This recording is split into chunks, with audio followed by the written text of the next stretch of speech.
Rioters occupying the Justice Ministry in the Ukrainian capital are beyond the control of the political opposition.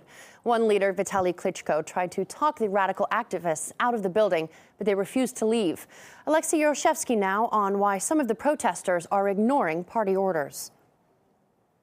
If I have to take a bullet in the head, I'll take a bullet in the head. The opposition's speeches are as fiery as ever, but not all of the protesters are buying it. Not even the commanding presence of Vitaly Klitschko is enough to bring them in line. Kiev's Independence Square is still adorned with different color flags of opposition parties, but the biggest question right now is whether they're actually controlling anything at all. There's a widespread opinion now in Ukraine is that their inability to provide crucial decisions led to the violent uprising. I'm not even listening to them. Everything has already been done by us. We're running the show. They are forced to listen to us. And now the movement's leaders have passed up the president's invitation to lead the government. They only say we want revolution now. We offered them to control government, to fight corruption and change the law, but they're refusing it. Their actions are deprived of any logic. They could not even agree on whether to accept a presidential amnesty for the jailed protesters.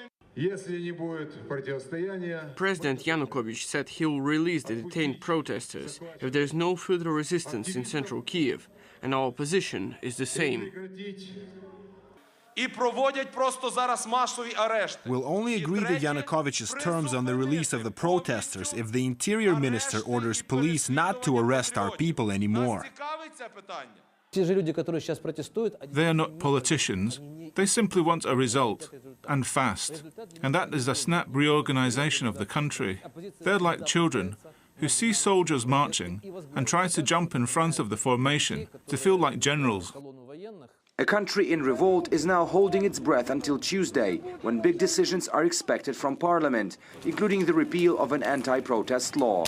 But judging by the mood on Maidan, it seems there are no compromises that the crowds are ready to listen to. Alexei Yaroshevsky, RT, reporting from Kiev in Ukraine. And just as authorities are trying to bring a political solution to the table, the most impatient protesters are taking matters into their own hands. Rioters are breaking into government buildings and city halls across the country. This is mostly happening in the west of Ukraine. And it's getting harder for authorities to contain the protest, as RT's Peter Oliver reports. We saw the convention centre just near to Independence Square, which is right behind me, stormed by rioters. Some quite ugly scenes at times. We saw Molotov-cocktails, rocks, burning tyres, and apparently even a hand grenade in one instance thrown during that standoff that was going on there. Now, the violence that started here in Kiev initially spread to the west of the country to start off with. Now, it's government buildings that have been targeted. They've been subject to sieges by rioters, and in many cases they've just been simply overrun by the numbers that have come out on the streets. In the city of Zaporozhye, we have heard that riot police have retaken the main government building there, and also in the city of Dnipropetrovsk we've seen the government buildings there coming under siege by rioters. The police were able to drive them off, but they are now shoring up their position to prepare for perhaps a further assault there by rioters. It's a scene we've seen across the west of the country, something that's spreading into the central and southern areas of Ukraine. We aren't seeing any movement from those rioters in any way that they would voluntarily remove themselves from any of their barricades. In fact, what we are seeing is that they're building more of those.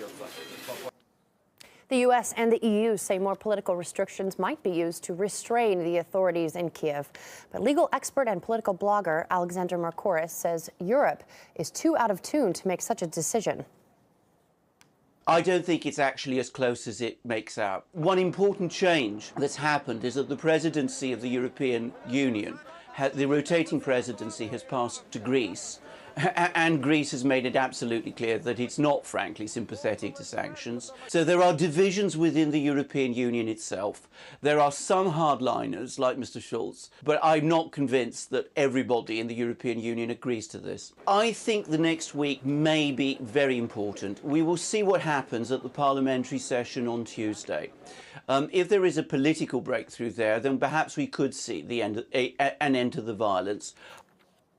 RT International is keeping you up to date with the events in Kiev 24/7 on air and through our website, rt.com.